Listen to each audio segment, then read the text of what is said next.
Assalamualaikum warahmatullahi wabarakatuh. Selamat pagi anak-anak kelas 8. Bagaimana kabarnya? Bagaimana latihan soal yang minggu lalu? Apakah susah-susah atau mungkin mudah-mudah? Nah, sekarang kita kembali ke materi ya, ke bab selanjutnya.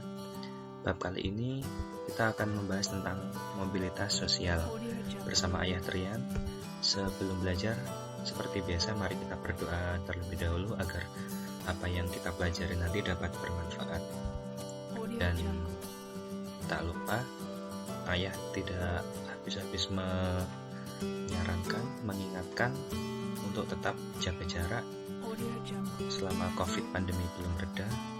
Kemudian jaga kesehatan, pakai masker bila keluar rumah, dan jangan berkerumun di banyak orang. Semoga COVID pandemi ini segera berakhir. Ini kita akan membahas tentang mobilitas sosial. Ini bentuk-bentuk dari mobilitas sosial. Ada mobilitas vertikal, horizontal, intragenerasi, antargenerasi, geografis, dan mobilitas fisik. Kita akan bahas satu persatu. Dari yang pertama, pengertian dari mobilitas sosial terlebih dahulu. Nah, pengertiannya adalah mobilitas itu perpindahan atau pergerakan, jadi berpindah. Sedangkan sosial itu masyarakat. Jadi pengertian secara luasnya yaitu perpindahan seseorang atau sekelompok orang dari suatu status sosial ke status sosial lainnya. Jadi yang berpindah itu status sosial ke status sosial lainnya. Contohnya yaitu dari mahasiswa di kemudian hari menjadi pimpinan perusahaan, atau dari siswa SMP Hadiwijaya nanti di kemudian hari kalian menjadi sukses, menjadi dokter atau menjadi pengusaha dan lain sebagainya. Itu ada perubahan status sosial yang awalnya dari murid jadi pengusaha, lulus jadi pengusaha sukses. Amin. Jadi itu adalah contoh dari mobilitas sosial. Terus bentuk-bentuknya yaitu yang pertama tadi mobilitas vertikal. Vertikal itu dari atas ke bawah ya. Nah, artinya perpindahan status sosial seseorang atau sekelompok orang dalam lapisan sosial yang berbeda. Jadi bisa naik, bisa turun. Nah, vertikal itu yang garis dari atas ke bawah atau bawah ke atas itu dibagi menjadi dua. Yang pertama yaitu social climbing, yang kedua social sinking. Social climbing ini naiknya status sosial rendah ke status sosial yang lebih tinggi, jadi dari bawah ke atas. Misalnya contohnya dari guru menjadi kepala sekolah. Jadi kan di sini meningkat status sosialnya atau pekerjaannya meningkat, maka bisa dikatakan atau bisa disebut social climbing. Kemudian yang kedua social sinking, ini kebalikannya, penurunan status atau kedudukan seseorang. Jadi yang awalnya dari statusnya tinggi menjadi rendah, jadi kebalikannya.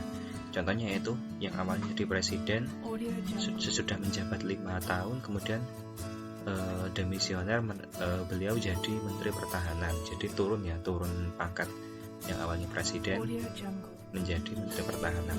Dan contoh-contoh lainnya juga masih banyak. Lalu yang kedua mobilitas horizontal, yaitu status sosial perpindahannya atau sekelompok orang dalam lapisan sosial yang sama. Unsur-unsurnya seperti ras, agama, suku, bangsa, dan profesi. Jadi mobilitasnya ini mendatar, horizontal. Jadi setara segaris kalau tadi dari atas ke bawah dan bawah ke atas, kalau ini mendatar. Contohnya dokter di puskesmas Genteng Kulon berpindah kerja di Rumah Sakit Geraha Medika. Di sini tidak ada perubahan profesi, sama-sama tetap menjadi dokter, tapi dia hanya berpindah tempat bekerja, tapi masih seorang dokter. Kalau tadi kan berubah pekerjaannya, kalau ini tetap, maka itu dinamakan mobilitas horizontal. Dan beberapa unsur-unsur kayak ras, agama, dan lain-lain sebagainya ini yang mempengaruhi suatu mobilitas tertentu. Lanjut, yang ketiga mobilitas intragenerasi. yaitu perpindahan yang melibatkan satu generasi saja, jadi hanya satu generasi. Contohnya sopir yang diangkat menjadi pimpinan, ini melibatkan satu ya generasi, supir dan pimpinannya dalam satu perusahaan tertentu. Kemudian kebalikannya, ada mobilitas antar generasi. Kalau ini intra ya, kalau ini antar generasi. Kalau antar generasi, perpindahan yang melibatkan lebih dari satu generasi yang berbeda. Contohnya ayah dan anak. Ayah dan anak ini satu generasi yang berbeda. Kalau di sini tadi kan supir dan pimpinan dalam satu generasi, satu lingkungan. Kalau di sini ayah generasinya kan lebih tua, sedangkan anak lebih muda, jadi dua generasi yang berbeda usia. Jadi misalnya kayak gini, seorang anak yang menjadi dosen, namun ini ayah, seorang ayah yang menjadi dosen, namun anaknya hanya menjadi supir. Jadi waktu generasi ayahnya itu ayahnya sukses menjadi dosen, tapi saat jadi anak mungkin juga sukses tapi sebagai supir. Jadi berbeda profesi di sini. Ini namanya mobilitas antar generasi. Lanjut, yang kelima, mobilitas geografis. Ini perpindahan individu atau kelompok dari suatu daerah ke daerah lain. Nah, jadi perpindahan. Contohnya itu transmigrasi, urbanisasi, migrasi. Transmigrasi kan dari penduduk yang padat ke penduduk yang jarang, misalkan dari Jawa ke Kalimantan. Terus urbanisasi ini perpindahan dari kota ke desa, dan migrasi, perpindahan ini semua perpindahan. Jadi geografisnya yang berpindah, kelompok dari daerah ke daerah lain. Terus yang keenam, mobilitas fisik. Ini perpindahan barang-barang atau orang dari suatu tempat ke tempat lain. Jadi fisiknya yang berpindah. Kalau tadi geografisnya, ini fisiknya. Contohnya traveling ke luar negeri, kita pergi ke Surabaya atau pergi ke Jogja, ini perpindahan orangnya atau manusianya. Atau pengiriman barang, kalian mengirim barang lewat JNI atau JNT, barangnya berpindah, maka itu namanya mobilitas fisik. Lanjut, ini cara-cara melakukan mobilitas sosial. Ada peningkatan penghasilan, perkawinan, perubahan tempat tinggal, perubahan tingkah, dan perubahan nama. Nah, ini cara-caranya agar kita bisa berpindah. Ini ada beberapa 5 cara ini yang dapat yang melakukan mobilitas sosial. Kemudian ada faktor pendorong dan faktor penghambat.